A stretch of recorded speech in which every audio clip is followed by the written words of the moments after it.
এই যে শুনছো?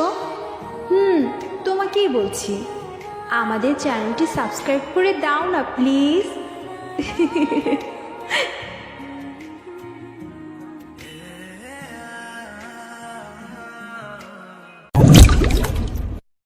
তাই ফোনটা বের করে ঠাস করে আদনান স্যারের নম্বরে কল করলো। রিং হচ্ছে, ক্রিং ক্রিং। প্রথমবারে কল রিসিভ করলো। আসসালামু আলাইকুম স্যার, কেমন আছেন? ওয়ালাইকুম আসসালাম। আমি ভালো আছি।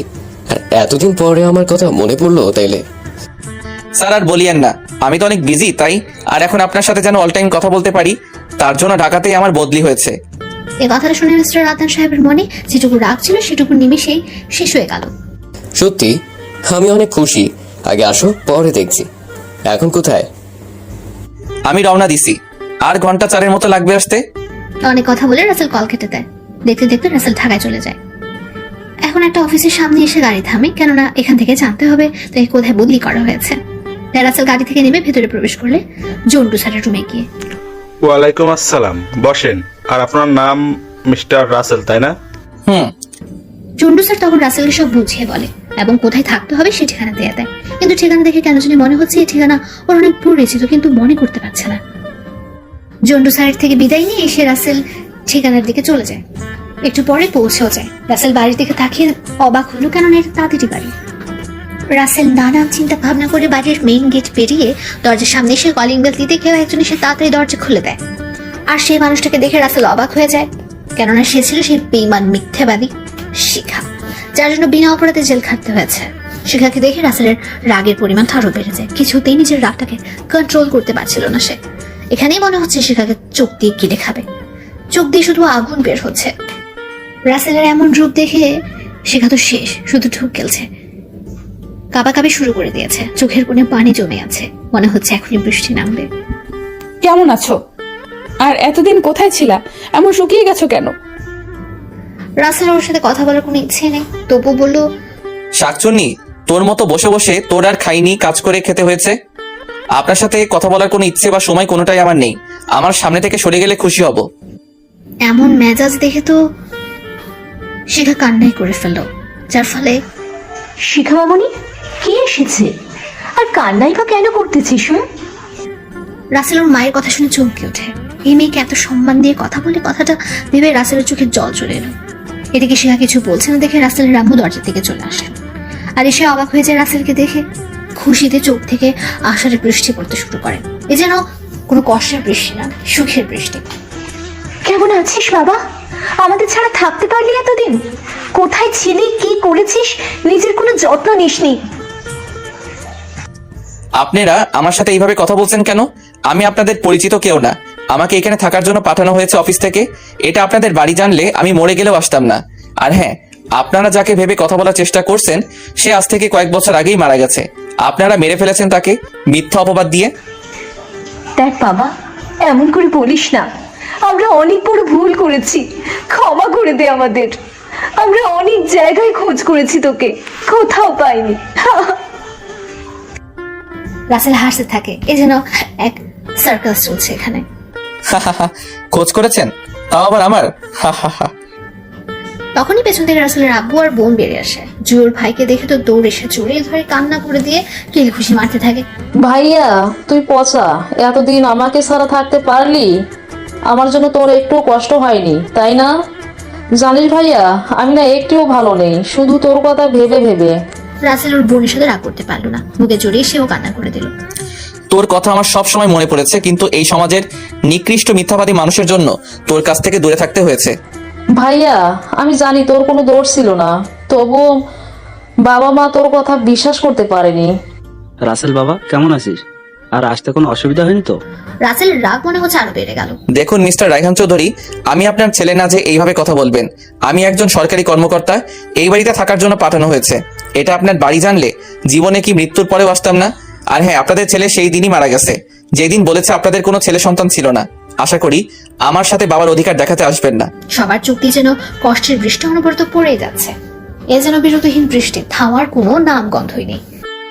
দেখ বাবা, আমরা মানছি অনেক বড় ভুল করেছি, সেই ভুলের কোনো ক্ষমা হয় না।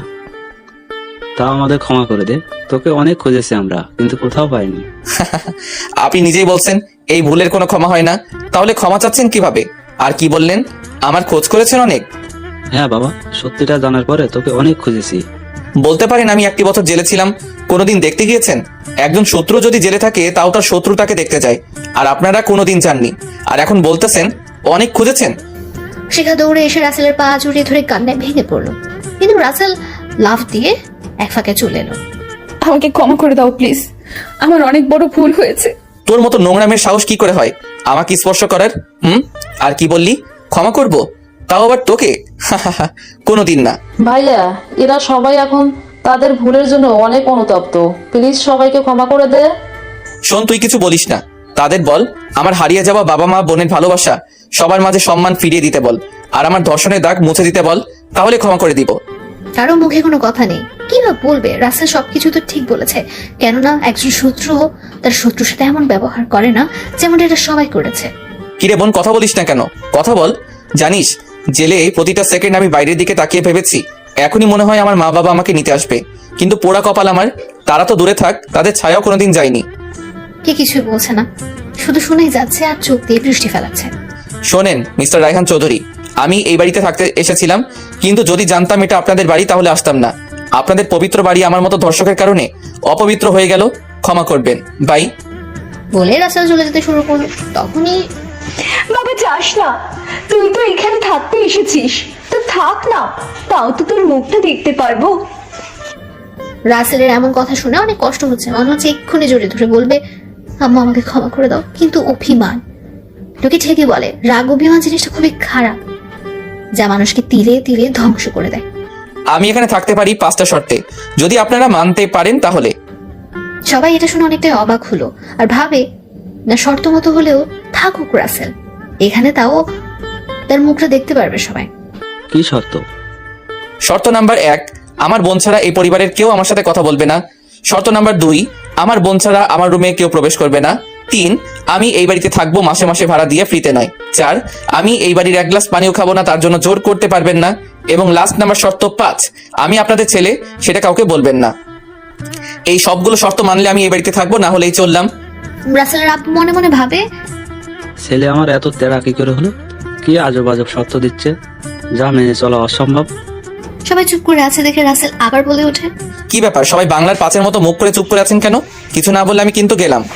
আমরা তো সব শর্তে রাজি, কিন্তু নিজের ছেলেকে সবার সামনে কিভাবে বলবো যে তুই আমার ছেলে না?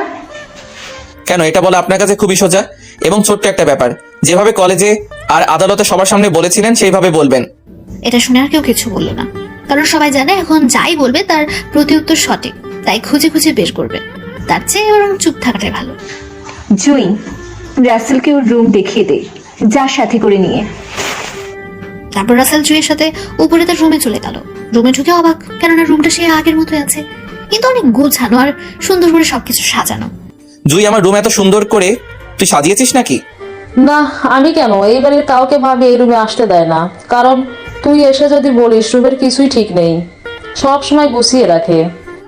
রাসেলের এই কথাটি শুনে অনেকটাই ভালো লাগে, তাও ভালো কিছু তো করছে এটা ভেবে। আচ্ছা শিখা আমাদের বাড়িতে কেন থাকে? এই, তুই কি বুদ্ধু নাকি? তুই জানিস না একটা মেয়ে বিয়ের হলে তাকে স্বামীর বাড়ি থাকতে হয়?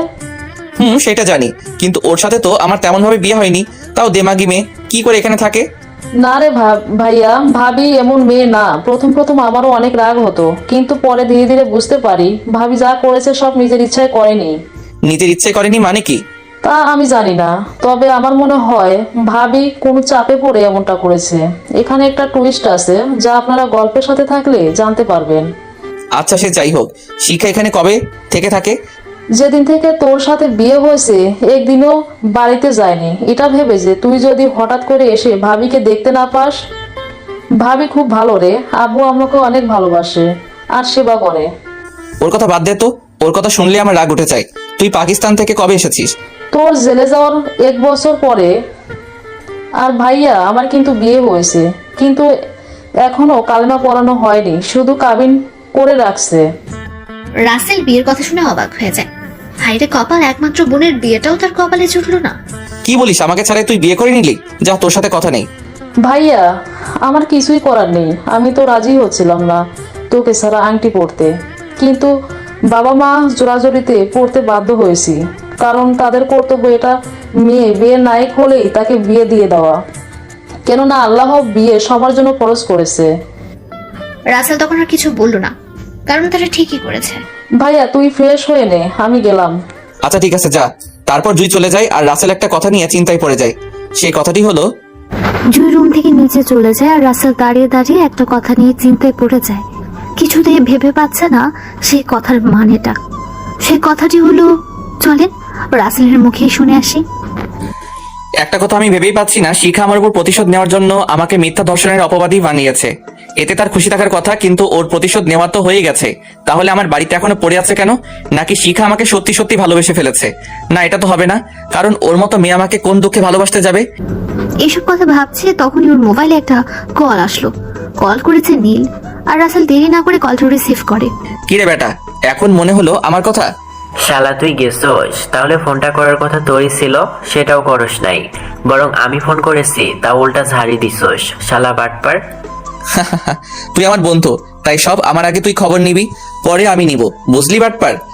শালা তোর সাথে কথায় আমি কোনোদিনও পারিও নাই, আর মনে হয় না কোনোদিন পারবো। তাই বল, ঠিকভাবে পৌঁছে গেছোস তো? এসেছি, কিন্তু একটা সমস্যা হয়ে গেছে। কি সমস্যা আমাকে খুলে বল, আমি সব সমস্যার সমাধান দিতে পারবো। রাসেল মনে মনে ভাবে, না, এই কথা নীলকে বলা যাবে না, তাহলে হয়তো ও কষ্ট পেতে পারে। তার চেয়ে বরং আমি পরে সব খুলে বলবো।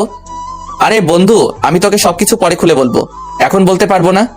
আচ্ছা ঠিক আছে, তোর যখন ইচ্ছা হয় আমাকে বলিস। আর শোন, আমাদের কোম্পানির সাথে যে আমেরিকান কোম্পানির একটা ডিল তুই করেছিলি না, সেটা সফল হয়ে গেছে। দোস্ত, এটা অনেক ভালো খবর শুনাইলি।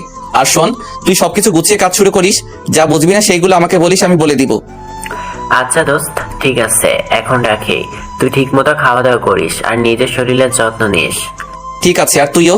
ও একটা কথা তো তোকে বলাই হয়নি, নীলার বরের নাকি চাকরি চলে গেছে। কিন্তু তুই এইসব খবর রাখোস কেমনে? যা আমি জানি না সেসব আমার আগেই তুই জেনে যাস। দোস্ত, সবকিছু জানতে হয়, তোর বন্ধু বলে কথা। আর শোন, রাহাতকে আমাদের অফিসে ম্যানেজার পদটা দিয়ে দে। দোস্ত, একটা কথা আমি বলতে চেয়েছিলাম, তোকে কিন্তু সাহস হয় নাই।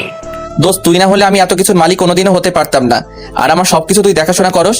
এখন তাহলে তোর উচিত ছিল আমি বলার আগে রাহাতকে একটা চাকরি দিয়ে দেওয়া। সরি দোস্ত, আসলে আমার মনে হয় কখনো ভালো কাজ করেছি, যার জন্য তোর মতো এত ভালো মনের একটা বন্ধু রয়েছে। হয়েছে, আর ইমোশনাল হতে হবে না।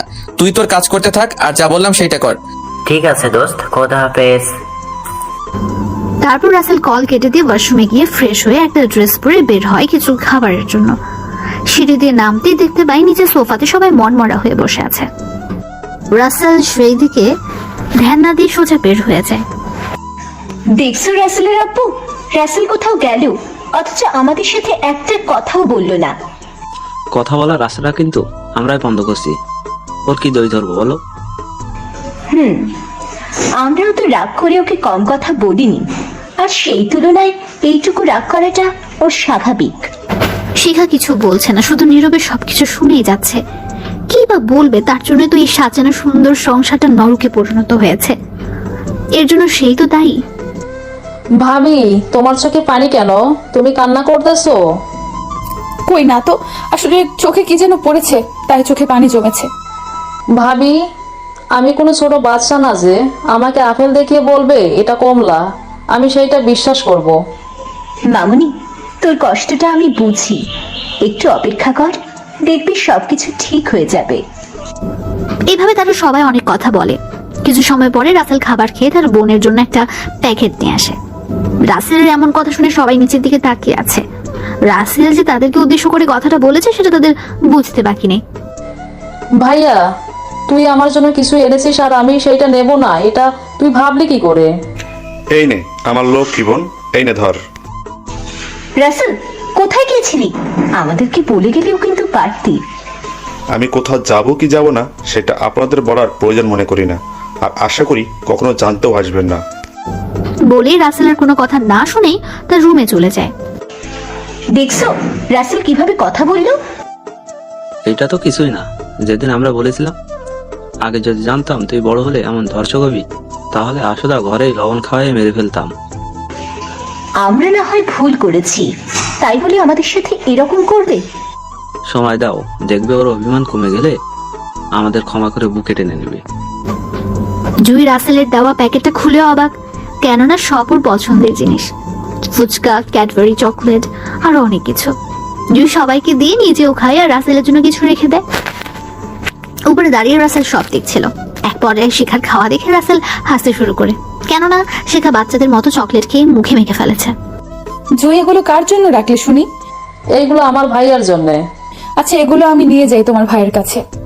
ভাইয়া যদি রাগ করে বাড়ি থেকে চলে যায় তাহলে কি হবে? ভাইয়া তো বলেই দিছে আমি ছাড়া ওর রুমে যেন কেউ না যায়। কিছুই বলবে না, তখন আমার উপরে রাগ করে বলেছে। দাও, আমি নিয়ে যাই। তখন ওইগুলো শিখা ভয়ে ভয়ে রাসেলের রুমে নিয়ে যায়। ভয় পাবেই না কেন বলেন? তখনকার আগুন ভরা চোখ যে এখনো শিখার চোখের সামনে ভাসে। আসতে পারি? রাসেল চোখ বুজে শুয়েছিল। শিখার ডাক শুনে সামনে তাকিয়ে শিখাকে দেখে মেজাজ গরম হয়ে যায়। তুই আমার রুমে কোন সাহসে এসেছিস? যা বের হো আমার রুম থেকে। রাসেলের ধমক শুনে শিখা কাঁপা শুরু করে, চোখের কোণে স্পষ্ট জল দেখা যাচ্ছে। এইগুলো তোমার জন্য জুই, এর থেকে নিয়ে আসলাম। শোন, মাইট যদি খেতে না চাস তো এখান থেকে যা। না, তোমাকে এইগুলো খাওয়াবো, তারপর যাব। বলেই শিখা একটা ফুচকা রাসেলের মুখে দিতে যাবে, অমনি ঠাস ঠাস করে দুটা চর লাগিয়ে দেয় রাসেল। থাপ্পড়টা এতটাই জোরে ছিল যে শিখা ফ্লোরে পড়ে যায়। খুব খারাপ লাগছে শিখার, চোখ দিয়ে জল গড়িয়ে পড়ছে। ন্যাকা কান্না বাদ দিয়ে তাড়াতাড়ি আমার চোখের সামনে থেকে দূর হও কইলাম। আমার সাথে এমন কেন করতেছো? আমি না হয় একটা ভুল করেছি, তার জন্য কি ক্ষমা পাবো না বলো? না, পাবি না, যা এখান থেকে। প্লিজ আমাকে ক্ষমা করে দাও। রাসেলের পা ধরে বলে, আর রাসেল পা সরিয়ে নিয়ে, ক্ষমা করতে পারি যদি তুই আমার হারানো সব দিনগুলো ফিরিয়ে দিতে পারিস, আমার উপর থেকে কলঙ্কের দাগ মুছে দিতে পারিস। এমন করে বলিও না প্লিজ, খুব কষ্ট হয় আমার। যা এখান থেকে, না হয় মাইর খাওয়ার জন্য প্রস্তুত হ। তোমার ইচ্ছা হলে আমাকে মারো, কাটো, তবুও ক্ষমা করে দাও প্লিজ। হ্যাঁ থাক তুই, আমি চলে যাই। বলে রাসেল রুম থেকে বেরিয়ে ছাদে চলে যায়। আর রুমে বসে, তুমি যতই রাগ অভিমান করো না কেন, আমার ভালোবাসা দিয়ে সব দূর করে তোমার পাথরের মনে আমার ভালোবাসার ফুল ফুটিয়েই ছাড়বো।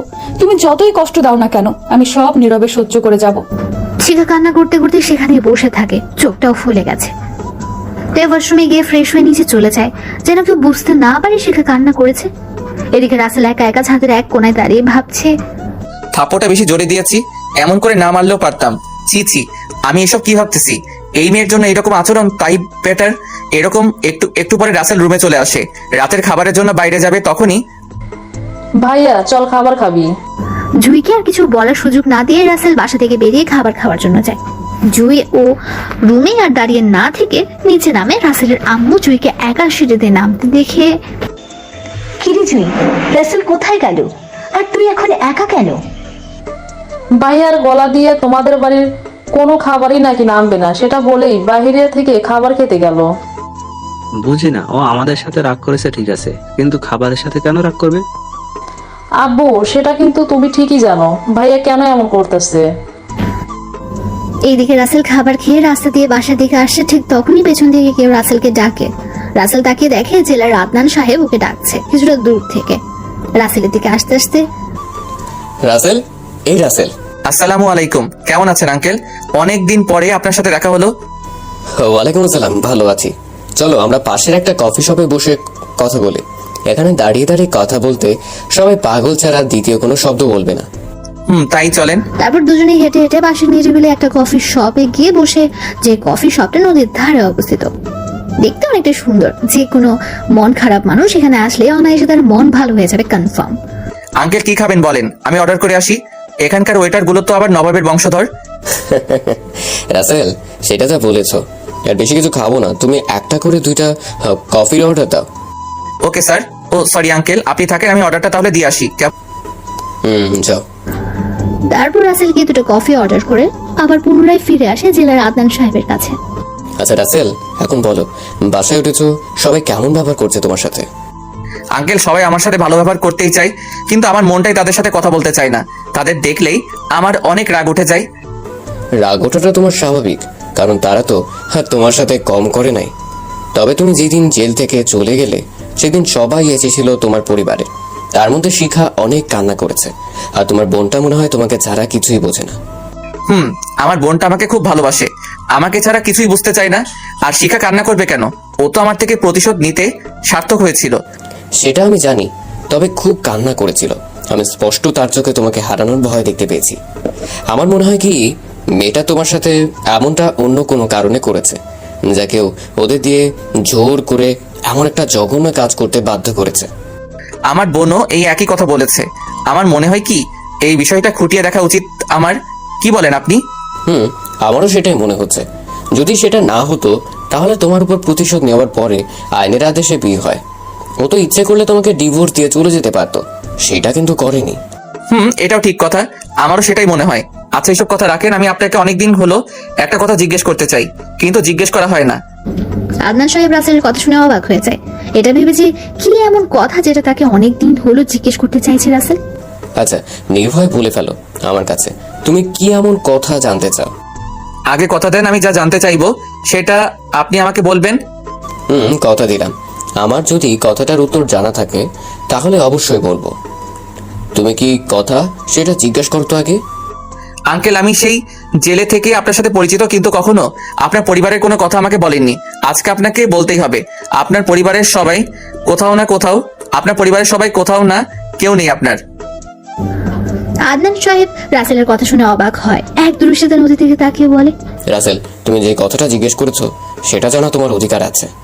আর আমার পরিবারের সবাই ছিল, কিন্তু এখন কেউ নেই, আমি একা আছি। কেন, কি হয়েছে তাদের?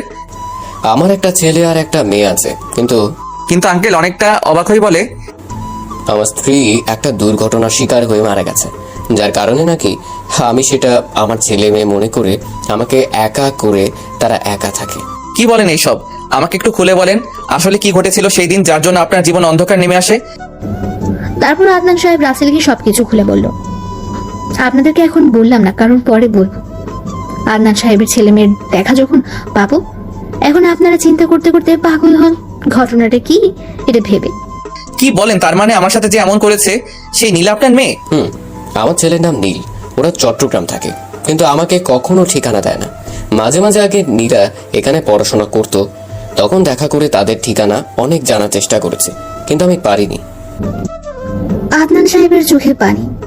আজ সেও যে রাসেলের মতো মিথ্যা মায়ার জালে ঠেকে আছে, কোনো দোষ না করেও আছে তার সন্তানের কাছে দোষী। আঙ্কেল, আমি আপনার ছেলে মেয়ের সাথে কথা বলবো। আদনান সাহেব রাসেলের কথা শুনে অনেকটা না প্রায় 3 কেজি ওজনের একটা শট খায়। কেননা আদনান সাহেব ভাবছে রাসেল তার ছেলে মেয়ের সাথে কথা কি করে বলবে, যেখানে সে পুলিশ হয়ে তাদের খোঁজ পায়নি। এই রাসেল, তুমি ওদের সাথে কিভাবে কথা বলবে? তুই ওদের চিনবে কিভাবে? রাসেল হাসতে হাসতে বলে, আঙ্কেল, আপনার ছেলে নীল আমার বন্ধু। একটা কথা শুনলে আপনি অবাক হবেন। কি? নীল তোমার বন্ধু? আর কি এমন কথা যেটা শুনলে আমি অবাক হব? বলো। আমি এতদিন নীলের কাছেই থেকেছি চট্টগ্রামে। শুনে আদনান সাহেব অনেক অবাক হয়ে যায়, আর এটা ভেবে সে অনেক খুশি যে রাসেল তার ছেলে মেয়ের কথা জানে। এই দেখেন আপনার ছেলে আর মেয়ের ছবি আমার সাথে। রাসেল মোবাইল থেকে ফটো বের করে আদনান সাহেবকে দেখে আর সে অনেক খুশি। আজকে অনেক বছর পরে ছেলের চাঁদ মুখটা দেখতে পেয়ে আদনান সাহেবের চোখে পানি। হোক না সেটা মোবাইলের ফটো দেখা। তোমাকে অনেক অনেক ধন্যবাদ আমার ছেলে মেয়ের ছবি দেখানোর জন্য। আচ্ছা, তাদের ঠিকানা দিতে পারবে আমাকে? না, আমি যতদূর জানি তারা আপনাকে অনেক ঘৃণা করে, আর আমি চাই না আপনি তাদের থেকে অপমান হয়ে আসেন। তাহলে আমি কি তাদের কাছে কখনো যেতে পারবো না? যাবে। আমি ওদের সাথে আপনার মিল করাবো, কথা দিলাম। আদনান সাহেব অনেকটাই খুশি হয়ে রাসেলকে জড়িয়ে ধরে, অনেক ধন্যবাদ জানায়।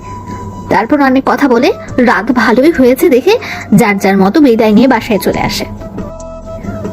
রাসেল বাসায় এসে দেখতে পায় সবাই ডাইনিং টেবিলে বসে খাবার খাচ্ছে। ভাইয়া, তুই এসেছিস? আচ্ছা, তুই সবাই বসে, আমি খাবার খেয়ে আসি। না রে, আমি রুমে আছি, এখানে বসবো না। যদি আমার অপবিত্রতা কারোর উপর পড়ে তখন। রাসেল প্লিজ, আমাদেরকে আর এইসব বলে এভাবে কষ্ট দিস না, আমরা আর নিতে পারতেছি না।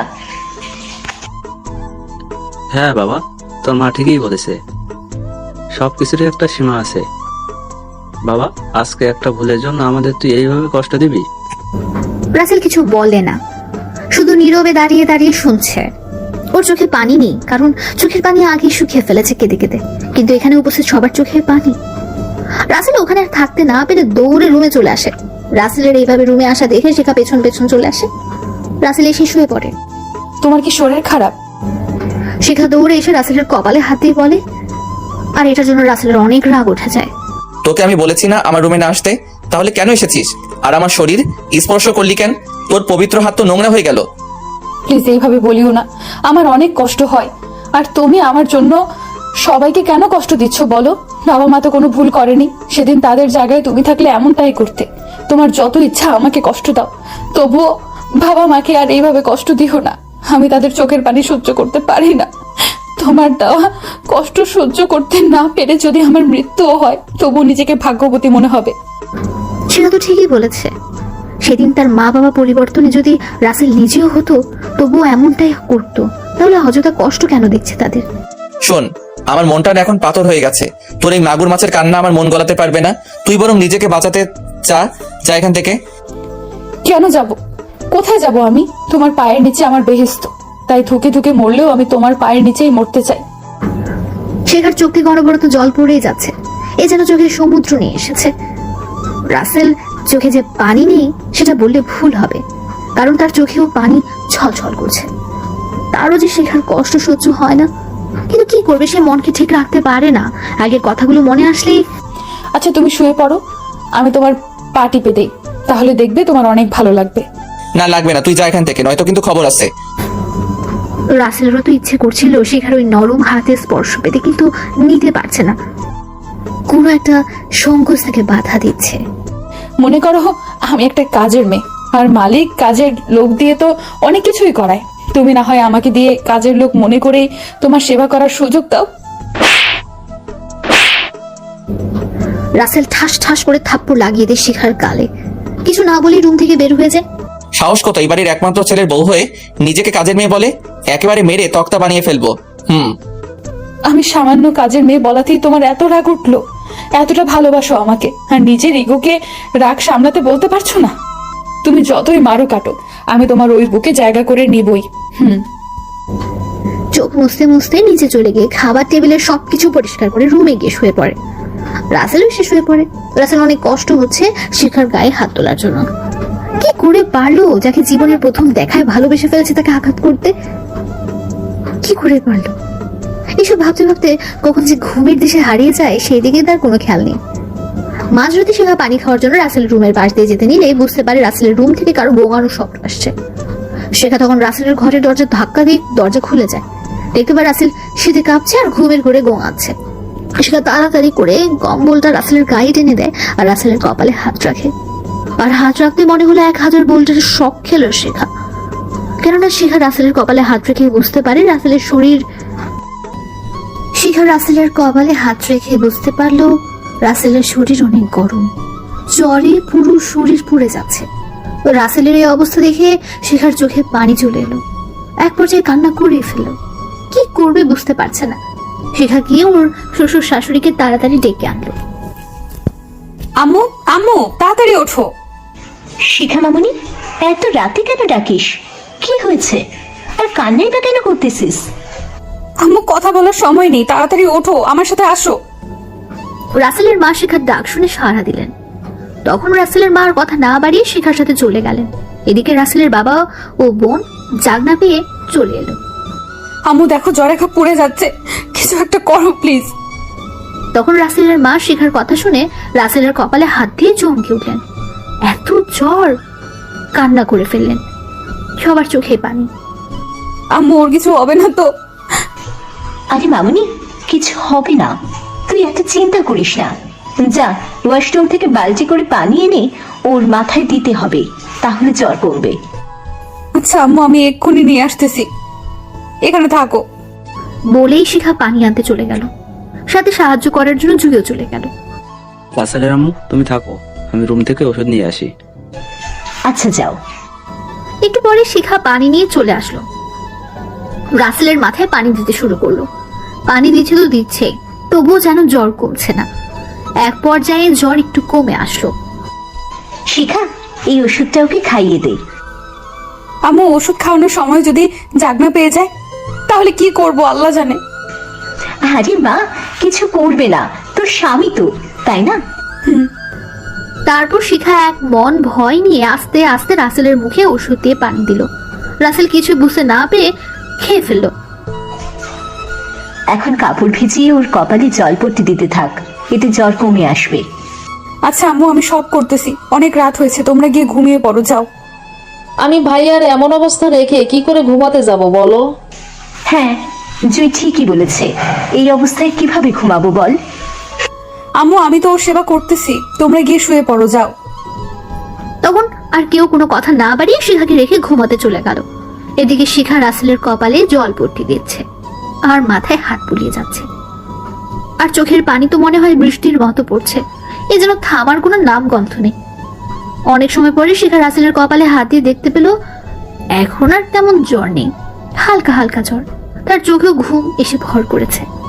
কখন যে রাসেলের মাথায় হাত দিয়ে বুকের উপরে মাথা রেখে ঘুমিয়ে পড়লো সেই দিকে কোনো খেয়ালই নেই। সকালে আজানের শব্দে রাসেলের ঘুম ভাঙলো। মাথাটা ঝিমঝিম করছে, বুঝতে পারলো বুকের উপরে কিছু একটা আছে, তাই দেখার জন্য তাকালো। এ কি, ও আমার রুমে এলো কিভাবে? আর আর বুকের উপরে মাথা রেখে ঘুমানোর সাহস পেল কোথায়? যেন রাগটা চরম পর্যায়ে উঠে গেছে শিখাকে দেখে, কিন্তু লক্ষ্য করলো এ অবস্থায় শিখাকে অনেক সুইট লাগছে। চুলগুলো মুখের উপর এসে পড়ে আছে। ঘুমন্ত অবস্থায় যেন কোনো মেয়েকে এত সুন্দর লাগে সেটা শিখাকে না দেখলে বুঝতেই পারতো না সে। মনে হচ্ছে চুলগুলো সরিয়ে দিয়ে ওর কপালে আলতো করে একটা ভালোবাসার পরও শিখে দিতে, কিন্তু রাগ তো কন্ট্রোল হচ্ছে না। এই তুই ওঠ, তোর সাহস কি করে হয় আমার রুমে আসার? অনেক জোরে চিল্লিয়ে বলার কারণে শিখা চমকে উঠে পড়ে। সামনে তাকিয়ে দেখতে পেল রাসেল জেগে আছে, আর সে ওর বুকে শুয়ে আছে। ভয়ে তো কলিজা শুকিয়ে যায়, আবার লজ্জায় মুখটা লাল বর্ণ ধারণ করে। তোর সাহস হয় কি করে আমার বুকে মাথা রেখে ঘুমানোর? এই, তোমার জ্বর কমেছে তো নাকি? দেখি দেখি। রাসেলের কপালে হাত দিয়ে দেখতে দেখতে বলে। অমনি রাসেল ঠাস করে একটা থাপ্পড় লাগিয়ে দেয়। বল, তোর সাহস দেখলে বাঁচি না, আবার এখন আমার শরীরে হাত দিচ্ছিস? শিখা কান্না করে দেয়। এমনিতেই সারা রাত কান্না করে চোখ ফুলিয়ে ফেলেছে। তোমার বুকে মাথা রাখার পুরো অধিকার আমার আছে, সেটা ভুলে যাও না। কি বললি? অধিকার? তোর অধিকারের মাইরে বাপ, এখান থেকে যা, না হলে মেরে বালি চাপা দিয়ে দিব। এতটাই ভয়ঙ্কর লাগছে রাসেলকে যে শিখা ভয়ে চুপসে যায়, আর কান্নার বেগ আরো বেড়ে যায়। শিখা উঠে কান্না করতে করতে বাইরে চলে যায়। তখনই রাসেলের আম্মু এসে রাসেলের গালে ঠাস ঠাস করে দুটো থাপ্পড় লাগিয়ে দেয়। তুই আমার ছেলে ভাবতেও ঘৃণা লাগে। যে মেয়েটা সারা রাত না ঘুমিয়ে তোর সেবা করেছে, কান্না করতে করতে চোখ ফুলিয়ে ফেলেছে, আর তুই তাকেই কষ্ট দিচ্ছিস। জানিস রাতে তোর এত পরিমাণ জ্বর উঠেছিল যে তোর কোনো জ্ঞান ছিল না, আর শিখা তোর মাথায় পানির সাথে জলপট্টি দিয়ে সারা রাত সেবা করেছে। তোর 7 জন্মের কপাল ভালো যে এমন একটা লক্ষ্মী বউ পেয়েছিস। যা, কোনো অ্যাক্সিডেন্টের মাধ্যমে হলেও। রাসেলের আম্মুর কথা শুনে রাসেল অনেকটাই অবাক হয়ে যায়। শিখা তার জন্য এত কিছু করেছে, আর সে তাকে এত কষ্ট দিল কোনো কিছু না বুঝে। বাবা, তোর রাগ অভিমানটা থাকাটা স্বাভাবিক আমাদের উপরে। যা আমরা তোর সাথে করেছি তাই বলে এতটা রাগ ভালো না, জানি। মেয়েটা এই কয় বছরে একটি রাতও মনে হয় না ঠিক মতো ঘুমিয়েছে, শুধু তোর জন্য কান্না করে রাত পার করেছে। বুঝিস এইসব একটা মেয়ে কেন করে, যখন তার স্বামীর প্রতি সত্যিকারের ভালোবাসা থাকে। রাসেলের মুখে কোনো কথা নেই, কি বলবে সে? তার বাবা তো সবকিছু ঠিকই বলেছে। শুয়ে থাক, তোর শরীর ভালো না, আমি খাবার পাঠিয়ে দিচ্ছি। আমি এই বাড়ির কিছুই খাবো না। চুপ, একটা কথাও বলবি না। লক্ষ্মী ছেলের মতো শুয়ে থাক, বলে দিলাম। রাসেল কিছুই বলল না, কারণ ওর আম্মুর চোখ দিয়ে মনে হচ্ছে আগুন বের হবে। এত পরিমাণে রাগ, সবাই নিজে চলে যায়। আর রাসেল ভাবতে থাকে, না, যে আমার জন্য এত কষ্ট করলো আর তাকে এভাবে কষ্ট দিলাম আমি, না, তার কাছে ক্ষমা চেয়ে নিতে হবে। জুই, এই খাবার রাসেলকে খাইয়ে আয়। আম্মু, ভাইয়া খাবে তো? না খেলে ওর হাত পা বেঁধে খাওয়াবো। আম্মু, আমি নিয়ে যাই। শিখার কথা শুনে সবাই অবাক। এত অপমান করার পরও ও বলছে সে যাবে খাবার নিয়ে। এই, তোর সাথে কি করলো মনে নেই? ভুলে গেছিস যে এখন আবার যেতে চাচ্ছিস? আম্মু, সে আমার স্বামী, তার ইচ্ছে হলে আমাকে মারতেও পারে, কাটতেও পারে, এতে আমার কষ্ট হয় না। চোখের কোণে স্পষ্ট জল বোঝাই যাচ্ছে। তোর যখন মার খাবার এতই শখ, তো যা, এই নে খাবার। ধন্যবাদ। বলেই শিখা রাসেলের রুমের দিকে চলে যায়। দরজার কাছে দাঁড়িয়ে ভয়ে ভয়ে বলল, আসতে পারি? রাসেল চোখ বন্ধ করে কিছু একটা ভাবছিল। শিখার কথা শুনে সামনে তাকিয়ে দেখে খাবার নিয়ে এসেছে। কি হলো, কিছু বলছো না কেন? ও হ্যাঁ আশিক, কেন এসেছিস? আম্মু তোমাকে এই সবগুলো খেয়ে নিতে বললো, না খেলে হাত পা বেঁধে খাওয়াবো। খাবারগুলো টেবিলে রেখে শাড়ির আঁচল কোমরে গুছে বলল, দেখে মনে হচ্ছে একজন বাঙালি বধূ। আমি খেতে পারবো না, হাতে ব্যথা করতেছে। বললেই পারে আমার হাতে খেতে চায়, আর ন্যাকা করতেছে। আমার হাতে ব্যথা, আমাকে মারার সময় তো হাতে ব্যথা ছিল না। নাও হা করো। রাসেলের মুখের সামনে এক টুকরো রুটি দিয়ে বলল। রাসেল তো অবাক যে শিখা এত কিছুর পর তাকে খাবার তুলে খাওয়াচ্ছে। কি হলো, খাচ্ছ না কেন? নাও খেয়ে নাও। তখন রাসেল একটু একটু করে খেয়ে নিল। দরজার পাশে দাঁড়িয়ে দাঁড়িয়ে রাসেল কি করে সবাই দেখছে আর হাসছে। আমি না অনেক অনেক সরি, আসলে তখন না বুঝে অমনটা করা ঠিক হয়নি। আরে ক্ষমা চাচ্ছ কেন? তুমি আমার স্বামী, আমার সাথে যা খুশি সব কিছু করার অধিকার তোমার আছে, তাই আমার কাছে ক্ষমা চেয়ে আমাকে ছোট করিও না। কি মেয়ে বাবা, এই কি সেই শিখা যাকে একটা কথা বললে রাগের সাথে থাপ্পড় দিয়ে 10টা কথা বলতো, আর আজকে কিছুই বলে না? রাসেল ছোট বাচ্চাদের মতো করে খাচ্ছে আর শিখার মুখের দিকে তাকিয়ে আছে। অনেক সময় পরে খাবার খাওয়া শেষ করে ওষুধ খাইয়ে দিয়ে শিখা নিচে চলে গেল। বাহ শিখা, তোর হাতে তো জাদু আছে। রাসেল সব খাবার খেয়ে নিল। দেখতে হবে না স্বামীটা আমার আর ছেলেটা তোমাদের বলে কথা। সেইটা যা বলেছিস, দেখবি ধীরে ধীরে ওর রাগ কমে যাবে।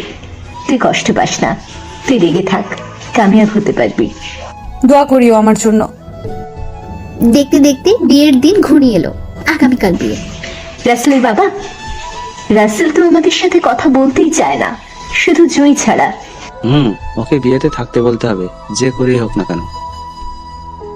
চলো আমরা সবাই মিলে ওকে অনুরোধ করলে আমাদের কথা ফেলতে পারবে না। তারপর সবাই রাসেলের রুমে চলে গেল। বাবা রাসেল, তোর সাথে কিছু কথা আছে, যদি তুই একটু শুনতি। রাসেল বসে বসে কাজ করছিল, তখনই উপরের কথাগুলো শুনতে পেল। হ্যাঁ বলেন। আমি শুনবো না কেন? আমি এখন আপনাদের বাড়িতে থাকি, আপনাদের কথা তো শুনতেই হবে। আমার মেয়ের তো আগামীকাল বিয়ে, আমরা চাই তুই বিয়েতে উপস্থিত থেকে সব কাজ কর। আমি থাকতাম, কিন্তু আগামীকাল যে আমার একমাত্র বন্ধুর বিয়ে, আমি না গেলে বিয়েই করবে না। এমনিতেই কাবিন করার সময় থাকতে পারিনি। বলে রাসেলকে কোনো কথা বলতে না দিয়ে নিচে চলে যায়। বলেই শিখাও নিচে চলে যায়।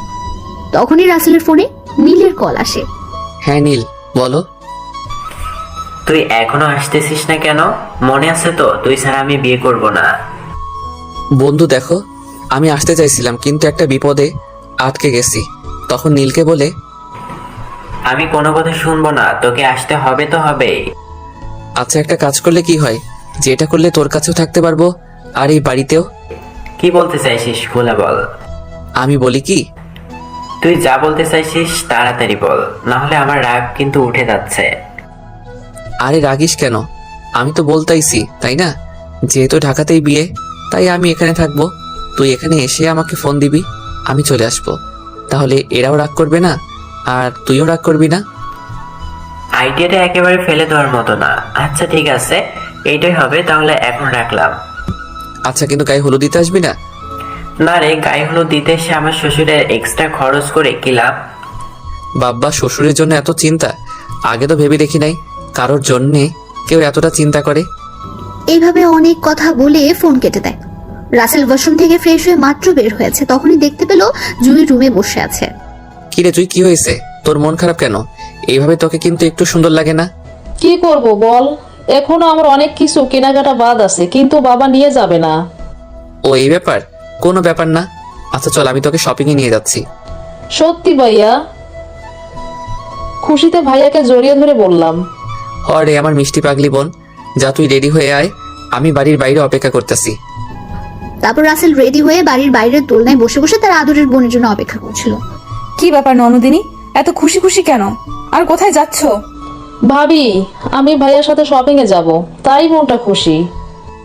ও তাই, আচ্ছা যাও, তোমার ভাই আছে, শপিং এ নিয়ে যাবে। কিন্তু আমার তো আর কেউ নেই যে এসে বলবে এই চলো না শপিং করতে যাই। ফাটা কপাল আমার। শিখার কথা শুনে জুই বুঝতে পারলো আসলে ভাবির মন খারাপ, তাই জুই বলল, ভাবি, আমি একা যাচ্ছি না, তুমিও আমাদের সাথে যাচ্ছ। আরে না, তোমার রক্তটা ভাই কি রেখে কি করবে কে জানে। এমনিতেই আমি ওই রাগি মাখা আগুন ভরা চোখের দিকে তাকাতে পারি না। ভাবি, তুমি না গেলে আমিও যাব না। এখন বাকিটা তোমার ইচ্ছা। ভাইয়া বাহিরে অপেক্ষা করতেছে। কিন্তু তোমার ভাই যদি রাগ করে তাহলে? সেইটা আমি দেখবো। তুমি যাও, রেডি হয়ে আসো, আমি নিচে আসি। আচ্ছা। কিরে মা, কোথায় যাচ্ছিস? ভাইয়ার সাথে সময় করতে যাচ্ছি আমি আর ভাবি।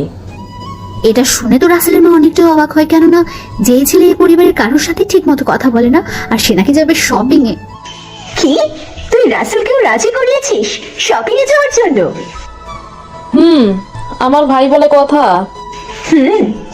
তবে দেখিস, শিখাকে দেখলেই তো ওর আবার মাথার তাজ ছিঁড়ে যায়, তাই কোনো সেন্ট্রিয়েট যেন না করে। আম্মু, ভাইয়া যথেষ্ট বুদ্ধিমান। সে বাইরেও অমন আচরণ করে তার মান সম্মান কেন নষ্ট করবে তার? আমি তো আছি। এসব কথা মাঝে শিখা এসে হাজির। সিঁড়ি নামছিল, অসম্ভব সুন্দর লাগছে। একটা নেভি ব্লু কালারের থ্রি পিস পরেছে, সাথে ম্যাচিং করা সব অর্নামেন্টস। লম্বা চুলগুলো কিছু পেছনে রেখেছে আর কিছু কাঁধের উপর দিয়ে সামনে রেখেছে। এক কথায় সেই অপরূপা লাগছে। সবাই তাকিয়ে আছে সিঁড়ির দিকে, এটা ভেবে যে কোনো পরী নামছে। সবার এই অবস্থা দেখে শিখা একটু লজ্জা পেল। এই জুই, এমন করে কি দেখছো? কই কিছু না তো। চলো চলো, রাগে মনে হয় ফায়ার হয়ে আছে, আমি শিওর। তারপর কেউ আর কোনো কথা বলল না। শিখা ওর শাশুড়ির পায়ে সালাম করে জুয়ের সাথে বাইরে চলে এলো। মনে একাদা ভয়, না জানি রাসেল কি করে বসে। এই ভাইয়া, আমরা রেডি, তাড়াতাড়ি চল। জুয়ের কথা শুনে রাসেল সেদিকে তাকিয়ে রাগে কটমট করতে লাগলো। ইশারায় বুঝিয়ে দেয় শিখা কেন। জুইও বুঝিয়ে দেয়, প্লিজ কিছু করিস না, চল। ওর মন ভালো না। রাসেলও কি যেন ভেবে কিছু বলল না। আচ্ছা, আমি তাহলে আমার গাড়ি আসতে বলি। এখানে তো আর আমি গাড়ি রাখি না, কারণ এই বাড়িতে আমাকে থাকতে দিয়েছে, সেটাই অনেক। ভাইয়া, ভাবিকে সাথে নিয়েছি যেন তোরা এক মুহূর্তের জন্য হলেও কাছ থেকে দেখতে পারিস একে অপরকে। মনে মনে বললাম। ভাইয়া, আমরা রিক্সায় করে যাব, কারে ভালো লাগে না। আচ্ছা, তাহলে তোরা দুইজন একটা রিক্সায় যা আর আমি একটা রিক্সায় যাই। না, তা হবে না, কারণ আমরা একটা রিক্সাতেই যেতে পারবো অনায়াসে। কি বলিস? এক রিক্সায় কিভাবে? আমি যেতে পারবো না। চান্দু ভাইয়া, তোমাকে যেতেই হবে, মনে মনে বলছি আর হাসতাছি। ভাইয়া যাও, যাওয়া যায় তো। তিনজন, আমি এক পাশে আর এক পাশে তুই বসবি, আর সামনে ভাবি বসবে। জুয়ের কথা শুনে শিখা অবাক হলেও মনে মনে একটু খুশি। কিন্তু রাসেল তো রাগে ফুঁসছে, না পারছে যেতে, না পারছে কিছু করতে। কি আমি ওর সাথে যাব?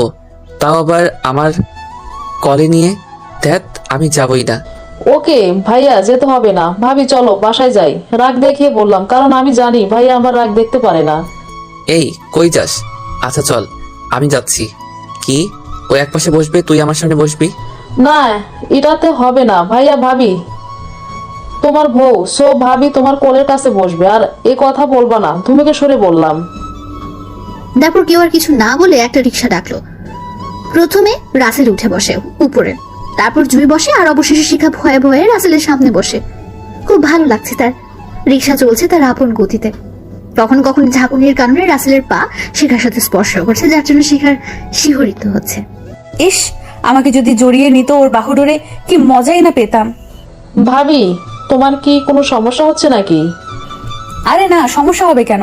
আমার ভাগ্য ভালো যে একটু হলেও স্বামীর সাথে এক রিক্সায় বসতে পেরেছি। ঢং, তোর কপাল ভালো আমার সাথে যেতে পারতেছিস। মনটাই চায় তোকে রিক্সা থেকে ফেলে দেই। শালার শাক চুন্নি, কুত্তি, বিষাই, টিকটিকি। রাসেল কিছুই বলছে না, সে শুধু চুপচাপ বসে আছে, দেখছে। শিখা মনে মনে ভাবলো, একে তো করল্লার জুস, তেলাপোকার স্যুপ, ইঁদুরের ভুনা খাওয়াতে হবে, তাহলে মাথায় সুবুদ্ধির উদয় হবে। হবিস একটা। এভাবে নানান ভাবনা চিন্তার মধ্য দিয়ে রাস্তা শেষ করে শপিং মলে পৌঁছে গেল। জুই ইচ্ছে মতো সবকিছু পছন্দ করছে আর কিনে নিচ্ছে। রাসেল হঠাৎ খেয়াল করলো শিখা একটা শাড়ির দিকে বারবার তাকাচ্ছে, যেন শাড়িটা তার খুব পছন্দ হয়েছে। ভাবি, তুমি কি নিবা বলো? না না, আমার কিছু লাগবে না। আজকে আমার জন্য যেটা করছো সেটা অনেক বড় পাওয়া। রাসেল জুইকে ইশারায় তার কাছে ডাকে আর চুপটি করে সেই শাড়িটা শেখার জন্য নিতে বললো, যেন বুঝতে না পারে। ভাইয়া, ওই শাড়িটা দেখান তো। তখন দোকানদার শাড়িটা দেয় আর সবার পছন্দ হয়, নিয়ে নেয়। কিন্তু শিখার মনটা খারাপ হয়ে যায় এটা ভেবে। শাড়িটা আমার কত পছন্দ হয়েছিল, এখন জুই নিয়ে নিল। যদি রাসেল আমার জন্য কিনে দিত কতই না খুশি হতাম। ধ্যাৎ, কি ভাবি এসব, আমার ভাগ্যে আছে নাকি? ভাবি তুমি এত কি ভাবো? এখন ভাইয়ার জন্য একটা কিছু তুমি পছন্দ করবে ব্যাস। আমার মতো বেইমানের পছন্দ করা কোনো জিনিস কি তোমার ভাই পড়বে নাকি? তুমি পছন্দ করো, বাকিটা আমি দেখবো। ভাইয়া তো আর এখানে নেই যে সে বুঝতে পারবে তুমি পছন্দ করেছো। তারপর শিখা ওই শাড়ির সাথে ম্যাচিং করা একটা পাঞ্জাবি পছন্দ করলো। তারপর শপিং শেষ হয়ে গেল। তারপর আবার রেস্টুরেন্টে খাবার খেয়ে বাসায় চলে এলো। শিখাকে কিছু প্যাকেট জুই দিয়ে বলে যাও রুমে গিয়ে দেখবে। শিখা রুমে গিয়ে প্যাকেটটা খুলতে অবাক, কেননা তার পছন্দ করা শাড়িটাই ছিল। কিন্তু একটা কথা মাথায় আসছে না, শাড়ি যে শিখার পছন্দ সেটা জুই কি করে বুঝতে পারলো? শাড়িটা যে আমার পছন্দ হয়েছে সেটা জুই কি করে বুঝতে পারলো? না, জুই তো আমার দিকে তাকায়নি। তাহলে কি রাসেল? না, এটা কিভাবে হবে? ধ্যাৎ, কিছুই ভাবতে পারতেছি না। আম খেতে ইচ্ছে হয়েছে, আম খাবো। এখন আম কোন গেছে সেটা জেনে আমার কি হবে? এইসব ভাবতে ভাবতে শেখা প্যাকেটগুলো আলমারিতে রেখে নিচে চলে আসলো। অনেকে এসেছে বাড়িতে। ভাবি তোমার পছন্দ হয়েছে তো জিনিসগুলো? পছন্দ তো হয়েছে, কিন্তু ওই জিনিসগুলো আমার পছন্দ সেটা তুমি কিভাবে জানলে? আমি কিভাবে জানবো? ভাইয়া তো আমাকে ডেকে বললো শাড়িটা তোমার নাকি অনেক পছন্দ হয়েছে। কি বলছো? তোমার ভাই এটা বলেছে? কিন্তু উনি এটা জানতে পারলো কি করে? সেটা তো আমি জানি না। আর কিছু বলতে যাবে তখনই এই যে রাসেলকে খাবার দিয়ে আয়, ওর মনে হয় অনেক ক্ষুধা লেগেছে। জুই আর শেখা যখন সোফায় বসে কথা বলছিল তখন রান্নাঘর থেকে বেরোতে বেরোতে রাসেলের আম্মু বলে উপরের কথাগুলো। আম্মু ভাইয়া অসুস্থ ছিল তাই এই বাড়ির খাবার খাইছে, এখন সে সুস্থ, তাহলে এই বাড়ির খাবার কি খাবে বলো? কেন খাবে না? এইগুলো ওর বাড়ির খাবার খাবে, তাতে প্রবলেম কই? যা তুই দিয়ে আয়। বলে আর কোনো কথা না শুনে রাসেলের আম্মু চলেছে খাবারটা রেখে। ভাবি তুমি নিয়ে যাও, আমি একটা কাজ করব। জুইয়ের কথা শুনে তো শিখা রীতিমতো ঘামতে শুরু করেছে। আমি নিয়ে যাব। তোমার বল তুমি নিয়ে যাও তার জন্য খাবার।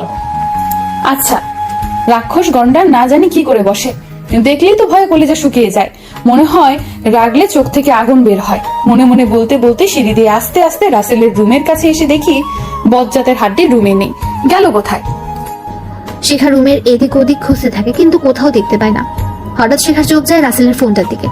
কেউ নেই তাই আগ্রহ নিয়ে ফোনটা হাতে নেয়। যেই না পাওয়ার বাটনে চাপ দিবে অমনি কোথা থেকে রাসেল এসে ছো মেরে ফোনটা নিয়ে নেয় আর ঠাস করে এবার থাপ্পড় লাগিয়ে দেয়। তোর সাহস কি করে হয় আমার রুমে আসার? আর তার উপরে আমার ফোনটা হাতে নিয়েছিস, কোনো কিছু ডিলিট করে দিসনি তো আবার? শিখার চোখে পানি। সামান্য মোবাইলটা ধরেছে বলে এভাবে মারবে? আমি তো ফোনটা হাতে নিতেই তুমি ছো মেরে আমার থেকে নিয়ে নিলে। ফোনের ওয়ালপেপারটায় দেখলাম না, তাহলে ডিলিট কি করে করব? কান্না ভেজা সুরে বললাম, যাক বাবা, বাঁচা গেল। যদি ওয়ালপেপারে দেওয়া ছবিটা দেখতো তাহলে তো আমার সব শেষ, কারণ ওয়ালপেপারে ওই শাকচুন্নিরই ছবি ছিল। আপনারা আবার বলে দিয়েন না কিন্তু। ওই কেন এসেছিস এখানে বল? আম্মু তোমার জন্য খাবার পাঠিয়েছে। আর আমার স্বামীর রুমে আমি কি আসতে পারি না? আমার কি কোনো অধিকার নেই এখানে আসার, তোমার কাছে তোমার সাথে সময় কাটানোর?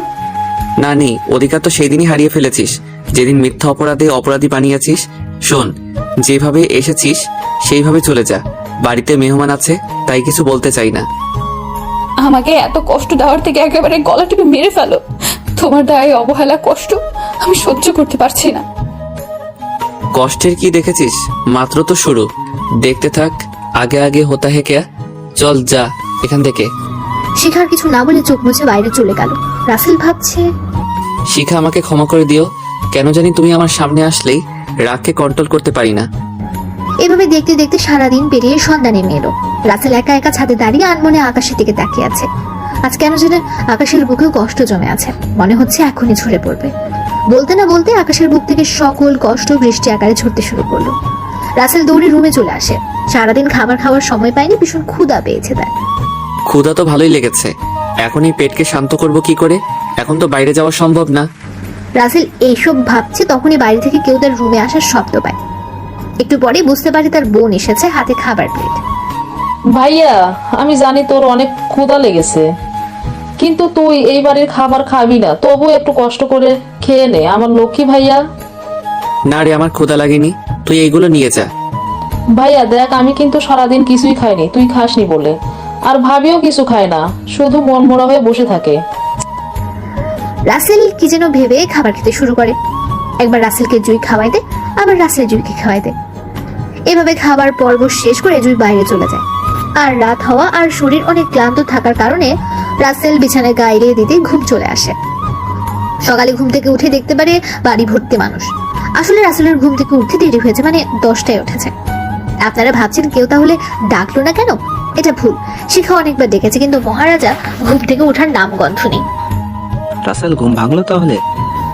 তখনই একটা লোক রাসেলের বাবাকে জিজ্ঞেস করলো, ভাইজান, এই ছেলেটি কে? রাসেলের বাবা কিছু বলতে যাবে তার আগে, আঙ্কেল, আমি এই বাসায় ভাড়া থাকি, আর কিছু না বলে চলে এলাম। এই কথা শুনে রাসেলের বাবার মনটা খারাপ হয়ে গেল। দেখতে দেখতে দুপুর পেরিয়ে যায়। রাসেল এখনো রেডি হয়নি দেখে শিখা দেখতে যায় রাসেল কি করছে। এই যে মিস্টার বর, এখনো রেডি হননি কেন? শিখার কথায় রাসেল সামনে তাকিয়ে এক দৃষ্টিতে তাকিয়ে আছে। মনে হচ্ছে কোন এক পরী তার রুমে এসেছে। শিখা তো রাসেলের তাকানো দেখে লজ্জায় লজ্জাবতী হয়ে গেছে। এমন করে তাকিয়ে কি দেখো শুনি? পড়ি? কি পরি? কোথা থেকে আসলো? না না, এমনি বলেছি। ইস, এখনো যদি ওকে বুকের সাথে জড়িয়ে ঠোঁট জোড়া নিজের দখলে নিতে পারতাম না। আমি এসব কি ভাবছি? ছি ছি। বিড়বিড় করে কি বলতেছো শুনি? অনেক সুন্দর লাগতেছে এই শাড়িতে। আসলে অনেক সুন্দর লাগছে। হিজাব করার কারণে যেন রূপের রেখাটা আরো ফুটে উঠেছে। ধন্যবাদ মিস্টার বর। এখন কথা না বলে তাড়াতাড়ি রেডি হন, আম্মু রেগে আছে আপনার উপরে। আচ্ছা, আমি রেডি হয়ে আসতেছি, তুই যা। না, সেটা হবে না, তোমার সাথেই যাব। আমি কি তাহলে তোর সামনে চেঞ্জ করবো নাকি? করো, সমস্যা কি? আমি তো তোমার বউ, প্রতিবেশী ভাবি থরি। তোরে তো। রাসেল শিখাকে ওয়ালের সাথে চেপে ধরে। শিখা বড় বড় নিঃশ্বাস নিচ্ছে। রাসেলের নিঃশ্বাস যেন ওর নিঃশ্বাস এক হয়ে গেছে। আজ প্রথম কেউ শিখার এত কাছে এসেছে। ইস, এ যেন এক চরম রোমান্টিক দৃশ্য। হঠাৎ রাসেলের ধ্যান ভাঙে। তাড়াতাড়ি শিখাকে ছেড়ে দিয়ে কাপড় নিয়ে ওয়াশরুমে চলে যায়। কি হলো মিস্টার খবিস, গন্ডার, কালো ভূত, টিকটিকি? একটা কিস তো করতে পারতি, সেটাও করলি না। এত বছর পরে কাছে পেয়েও কিছুই হলো না। থুর, এরে তো তারা পোকার জুস খাওয়াতে হবে, তাহলে বুদ্ধি হবে। ভিড় করে এসব বলছে আর নিজে নিজে হাসছে শিখা। ঠিক তখনই ওয়াশরুম থেকে রাসেল বেরিয়ে আসে। অনেক সুন্দর লাগছে। দুইজনকে একই ড্রেসে মানিয়েছে। শিখা তো একদিনে তাকিয়ে আছে। এই মিস, চলেন। এইভাবে হা করে থাকলে মুখে মশা তেলাপোকা ঢুকে যাবে। তেলাপোকা নাম শুনতেই শিখা দৌড়ে এসে রাসেলকে জড়িয়ে ধরে। রাসেল তো অবাক যে শিখা এমন একটা কাণ্ড করবে। এটা কি হচ্ছে? আমাকে বাঁচাও, আমি তেলাপোকা দেখে অনেক ভয় পাই। ও, এই ব্যাপার। তেলাপোকা নেই, আমি এমনি বলেছি। বুঝি না এই মেয়েরা সবাইকে ভয় দেখে, অথচ এতটুকু তেলাপোকা দেখে নিজেরাই ভয় পায়। আজব ক্যারেক্টার মাইরি। সত্যি তো? সত্যি। তখনই রাসেলকে ছেড়ে দেয়। এক বস্তা লজ্জা পেয়ে যায়। তারপর কেউ আর কোনো কিছু বলে না, ঠাই দাঁড়িয়ে আছে একে অন্যের দিকে তাকিয়ে। চারদিকে যে সুর উঠেছে, বর এসেছে বর এসেছে, সেই শব্দ এদের কানে পৌঁছায় নাই এখনো মনে হয়। রাসেলের ধ্যান ভাঙে মোবাইলে কল আসার শব্দে। কলটা রিসিভ করে, হ্যাঁ নীল, বল। এই শালা, আমি এসে গেছি, তুই আই। তুই তো লোকেশন দে আমাকে, আমি আসতেছি। আচ্ছা ঠিক আছে, দিছি দেখ। রাসেল তো লোকেশন পেয়ে অবাক হয়ে যায়, কেননা লোকেশনে নীলকে এখানেই দেখাচ্ছে। কথা বলছিস না কেন? আমি বাইরে দাঁড়িয়ে আছি, তুই না আসলে যাব না। তুই মনে হয় লোকেশন বল দিছিস, না হলে আমার এখানে তোকে দেখাচ্ছে কেন? লোকেশন ঠিকই আছে, তুই চশমা দিয়ে দেখ, শালা কচ্ছর বেটা। আচ্ছা, তুই কার বাড়িতে সেটা আগে বলতো। এইদিকে এদের সব কথা তো শেখার মাথার উপর দিয়ে যাচ্ছে। কি হচ্ছে কিছুই বুঝতে পারছে না, শুধু তাকিয়ে দেখছে। আমার শ্বশুরের নাম রায়হান চৌধুরী। এই নাম শোনার পরে রাসেল অবাকের চরম পর্যায়ে পৌঁছে যায়। এটা কি করে সম্ভব? আচ্ছা তুই থাক, আমি আসতেছি বলে কল কেটে দিলাম। আচ্ছা, জুয়ের হবু বরের নাম কি নীল মাহমুদ? আমার বান্ধবী নীলার ভাই। কেন? অনেকটাই অবাক হয়ে। কি? আচ্ছা, নিচে যাওয়া যাক। দুজনে সিঁড়ি দিয়ে নিচে নামছে আর সবাই তাদের দিকে তাকিয়ে আছে। মনে হচ্ছে বলিউডের নায়ক নায়িকা একসাথে নিচে আসছে। শিখার খুব ভালো লাগছে যে রাসেলের সাথে আছে। রাসেল তাড়াতাড়ি শিখার কাছ থেকে বাইরে গিয়ে দেখতে পায় নীল দাঁড়িয়ে আছে। ওই বেটা আগে বলস নাই কেন যে তুই এই বাড়িতে বিয়ে করতেছিস? এইদিকে এরা দুজন কথা বলছে আর সবাই এদের দিকে তাকিয়ে আছে। তখনই পেছন থেকে কেউ একজন বলে ওঠে, রাসেল বাবা, তুই কি নীলকে চিনিস নাকি আগে থেকে? আমার বন্ধু। বাবা, ও আমার বন্ধু বললে ভুল হবে, ও আমার ভাই। মিষ্টি খাওয়ানোর জন্য বসার ব্যবস্থা করে, সেখানে আবার খেলার ব্যবস্থা করেছে। রহিম চাচা বাড়ির দারোয়ান। বাবা, এই ডিশে পানি রাখা আছে। এখন কথা হলো, ডিশ থেকে পানি স্পর্শ নাকে শুকিয়ে ফেলতে হবে। যদি না পারো টাকা দিতে হবে 20,000। সবাই তো অবাক, বেটা বলে কি হাত দিয়ে ধরা যাবে না, পাইপ দিয়ে চুষে খাওয়া যাবে না, এখন কিভাবে করবে? বন্ধু কেউ পারবে না, যদি পারিস সেটা তুই, না হলে টাকা দিয়ে দে। দাঁড়া, এত তারা কিসের? এটা একটা সাধারণ গেম, বুদ্ধি খাটালেই পারা যাবে। তো তোমাদের বুদ্ধির ভান্ডার খুলে খেলাটা শেষ করো। ঠিক আছে, আপনি আমাকে কাঁথা বা ফোম এনে দেন। সবাই অবাক, বেটা বলে কি? তারপর কাঁথা এনে দেয়, আর সেই কাঁথা রাসেল ডিশের মধ্যে রাখে। একটু পরেই দেখে ডিশে পানি নেই, কাঁথা সবটুকু পানি চুষে নিয়েছে। এটা দেখে সবাই অবাক, আর রহিম চাচা টাকা না নিয়ে চলে যেতে নিতেই, চাচা টাকাটা নিয়ে যান, এটা একটা মজা, তাছাড়া কিছুই না। বাবা, দিতে যখন চাও 10,000 দাও, পুরো না, কারণ আমি তো হেরেই গেছি। এইভাবে অনেক কথা বলে সকল কাজ শেষ করে ভেতরে চলে আসে। খাবার পর্ব শুরু হয়, সবাই এক জায়গায় বসতে দিয়েছে, কিন্তু নীলকে আলাদা থাকে নাকি বাড়ির মেয়েরা খাওয়াবে, কিন্তু নীল রাসেলকে ছাড়া বসবে না। কি জ্বালা রে ভাই, নিজের আপন বোনের বিয়েতে বন্ধুর কোলদার হয়ে থাকতে হচ্ছে। তারপর রাসেল গিয়ে নীলের সাথে বসে পড়ে। খাবারের মেইন দায়িত্বে আছে শিখা, যাক ভালোই মানাবে, জামাই বরযাত্রী আর বউ কন্যের পক্ষে জমবে খেলা। সব খাবার এনে সাজিয়ে রাখে। নিন, এইবার আপনারা খাবার পর্ব শুরু করেন। না, একটু মজা করা যাক। বিয়ান বলে ভাগে পাইছি। খাবো তো, আগে বলেন আপনার ড্রেস আমার ড্রেস এক হলো কিভাবে? টিকটিকি খবিস খাট্টাস বেটা, সবার সঙ্গে মজা নিবা তাই না? তোমার মজা আমি বের করছি, দাঁড়াও। বিআইনের মনে একটা টান আছে না? ও তাই বুঝি? না বাবা, বেশি কথা বলা যাবে না, তাহলে বিপদ আমারই হবে। আর কিছু না বলে খাওয়া শুরু করে রাসেল। একটু খাচ্ছেই বেছে বেছে, কারণ নানান রকমের কাহিনী করেছে খাবারের সাথে। যেমন ধরেন, ডিম সাজিয়েছে আলু, ভর্তা সাজিয়েছে মরিচে গুঁড়ো দিয়ে, এভাবে আরো অনেক আছে। সাথে ভালোও আছে, কিন্তু যে না বুঝবে তার কপাল পুরলো বলে। কি গো বিআই সাহেব, কথা বলছেন না যে? বোবা হয়ে গেলেন নাকি? সবাই হাসা শুরু করলো। রাসেল কিছু বলতে যাবে অমনি পানি পানি মাগো, মুখ পুড়ে গেল গো, মুখ পুড়ে গেল। দুলা ভাই, এই নিন পানি। আর মান সম্মান শেষ করবেন নাকি? এইভাবে নানান কাহিনীর মাধ্যমে খাবার পর্ব শেষ করে এখন নাকি টাকা দিতে হবে, তাও আবার লটারি সিস্টেম। এখন এখান থেকে একটা কাগজ তোলেন, যা লেখা থাকবে সেটাই দিতে হবে। কি বলেন? এখন কাগজে যদি লেখা থাকে আমাকে চান, তাহলে কি সেটা দেওয়া সম্ভব নাকি? খচ্চর বেটা, তোরে তো আমি তেলাপোকার জুস ইঁদুরের স্যুপ খাইয়ে ছাড়বো। মনে মনে দিতেই হবে। ফ্রি এত সুন্দর সুন্দর মেয়ে জীবন সঙ্গী হিসেবে পাবেন? না, এই সাতচুনির লগে কথায় পারা যাবে না, একটা তুলে দেখি। তখন রাসেল একটা কাগজ তুলতে দুটি তুলে, যেটা কেউ বুঝতে পারে না। লুকিয়ে কাগজগুলো দেখে, একটাই 0 টাকা আর একটাই 50,000 টাকা। তো রাসেল 50,000-এর খেয়ে ফেলে। বিআইন সাহেবা, এই নিন, আপনারা খুলে দেখেন কি লেখা আছে। তখন শিখা হাতে নিয়ে খুলে দেখে 0 টাকা। মাথায় যেন আকাশ ভেঙে পড়ল। এটা কিভাবে হলো? সুন্দরী কিউট বিআইন সাহেবা, এই নিন 5 টাকা। আপনারা তো কোনো টাকাই পান না, তাও আমি দিচ্ছি, ললিপপ কিনে খাইয়েন। শিখা তো রাগে কটমট করতে থাকে। রাগে সেখান থেকে চলে যেতে নিলে রাসেল আবার ডাকে, ম্যাডাম এটা রাখেন, আমরা মজা করলাম, বউটাকে এত কষ্ট দেওয়া কি ঠিক হবে বলেন? হতে পারে এই টাকা দিয়ে শপিং করবে। দেখ রাসেল, ভাবির সাথে তুই লাগতে গেলি কেন? এমনি তোর ভাবির মনে অনেক কষ্ট, আমার সম্বন্ধে বাড়ি ছেড়ে চলে গেছে। তোর ভাবি শুরু করেছে, আমার কি দোষ? গাধা, তুই তো আর জানোস না তোর সম্বন্ধীটাকে। তাও তুই একটু বেশি করেছিস। টাকা দিলে কি হতো? তোর কি কম আছে নাকি? এইভাবে নানান কথাবার্তার মাঝ দিয়ে বিয়ের সকল কার্য শেষ হয়ে যায়। নীলরাও চলে গেছে। এখন বাড়িতে মেহমান খুব একটা নেই বললেই চলে। রাত 10টা, রাসেল শুয়ে আছে। একটু ক্ষুধাও লেগেছে, কিন্তু এই বাড়ির খাবার তো খাবে না। তখন তাও অনেক কষ্টে খেয়েছিল। এইসব ভাবনার মধ্যেই বুঝতে পারলো কেউ তার রুমে আসছে। একটু পরে দেখে তার বাবা মা আসছে হাতে খাবার নিয়ে। বাবা, তুই খেয়ে নে। আমি তো বলেই দিছি এই বাড়ির খাবার আমি খাবো না, তাহলে কেন এসেছেন খাবার নিয়ে? বাবা, তুই নিজেকে আর কত কষ্ট দিবি? আমাদের কি কষ্ট হয় না বল?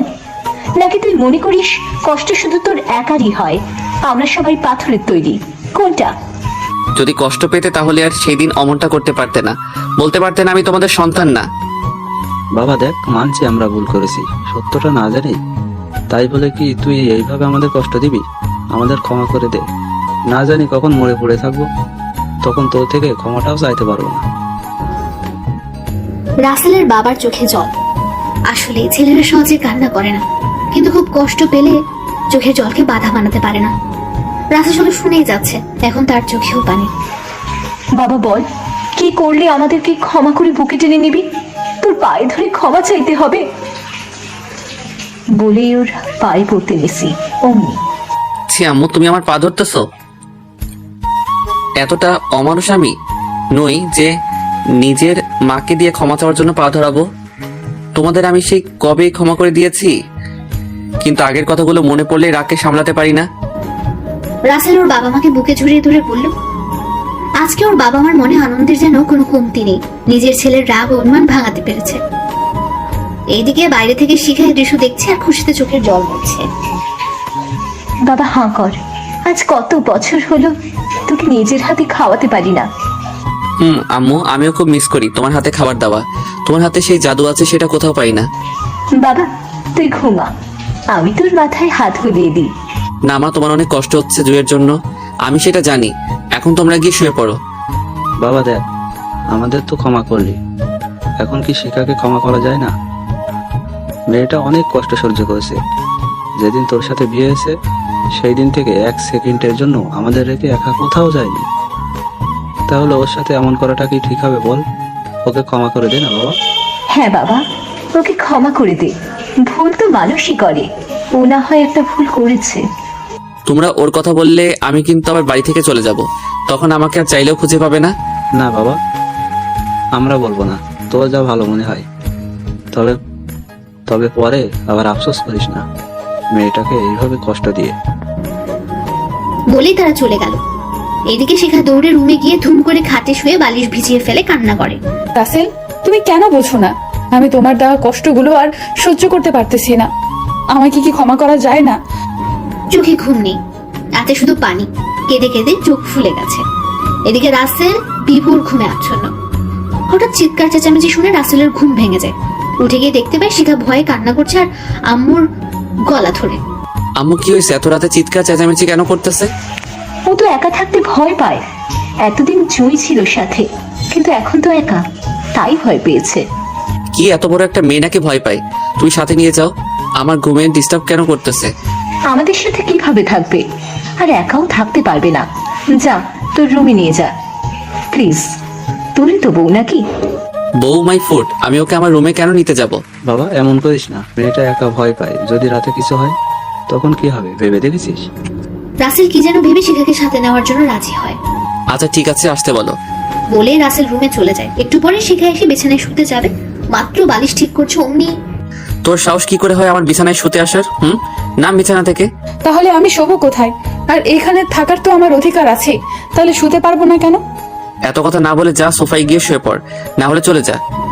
শিখা দেখলো এই খাটাসের সাথে কথা বলে লাভ নেই, তাই নিজে বিছানা করে শিখা শুয়ে পড়লো।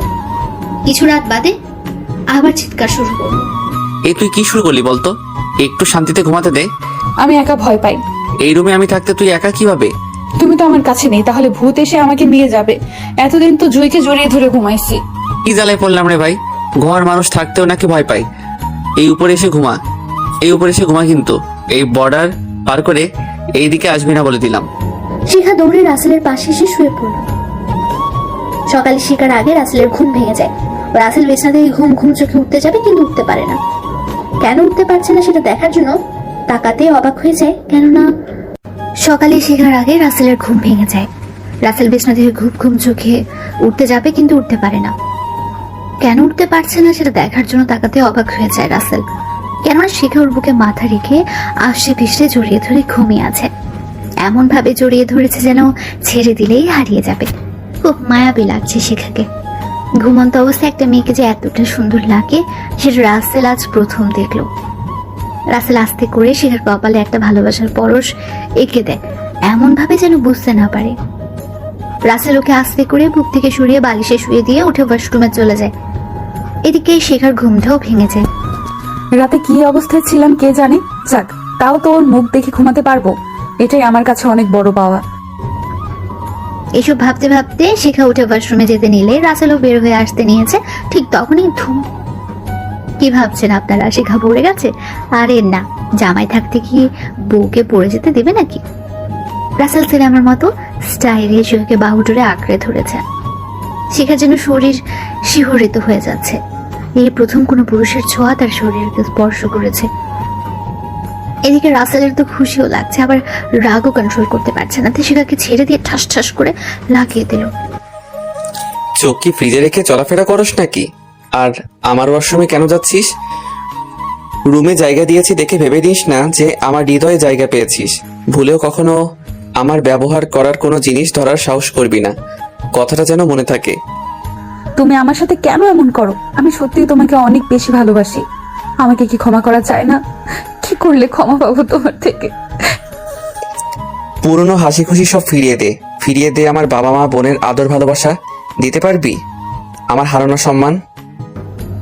রাসেলের চোখে পানি আর শেখা তো কেঁদে যাচ্ছে। দুজনেই চুপ, কারো মুখে কোনো কথা নেই।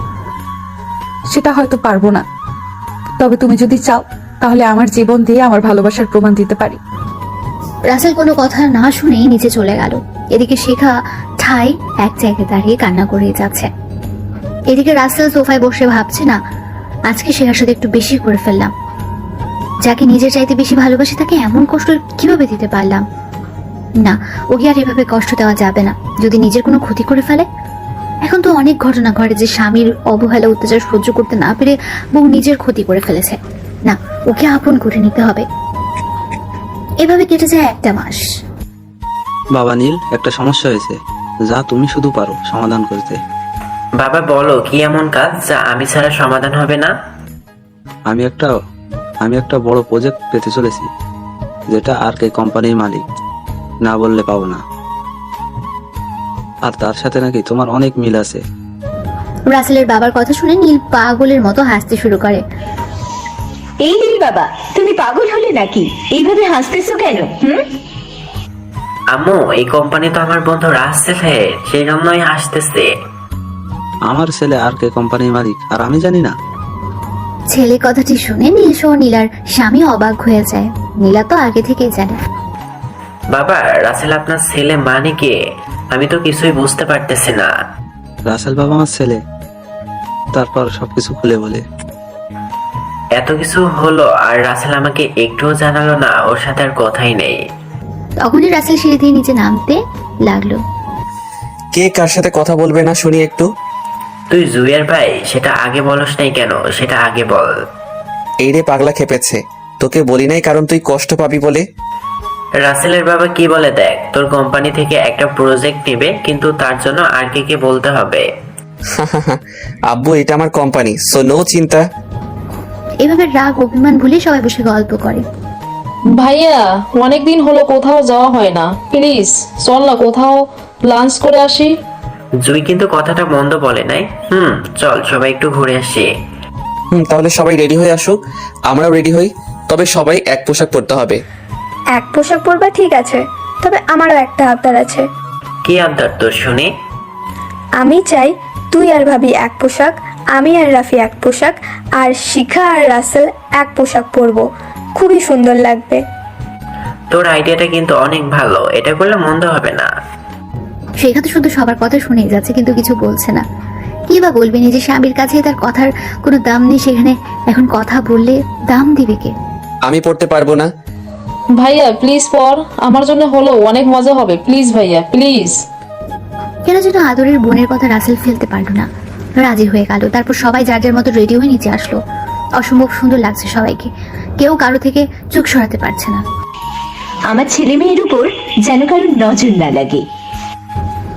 তারপর সবাই গাড়ি নিয়ে প্রথমে একটা পার্কে চলে আসলো। নীল আর জুই, নীলা আর রাফি আলাদা আলাদা বেঞ্চে বসে, এদিকে রাসেল আর শেখা একে অন্যের দিকে তাকিয়ে আছে, কিছু একটা ভাবছে। কেউ কিছু বলছে না আর বসেও না। ভাইয়া, তোদের কি বসার জন্য আলাদা কার দিয়ে বসতে বলতে হবে নাকি? তারপর মন না চাইতেও রাসেলের শিখা বসে পড়লো। তার অনেক সময় গল্প করে একটা রেস্টুরেন্টে চলে আসে। সবাই একটা টেবিলে বসে। রাসেল যখনই খাবার অর্ডার করতে নিবে তখন পেছনে থেকে কেউ বলে ওঠে, আরে রাসেল, তুমি এখানে? তখন সবাই আদনানের দিকে তাকায় আর নীলা তো অবাক হয়ে তাকিয়ে আছে।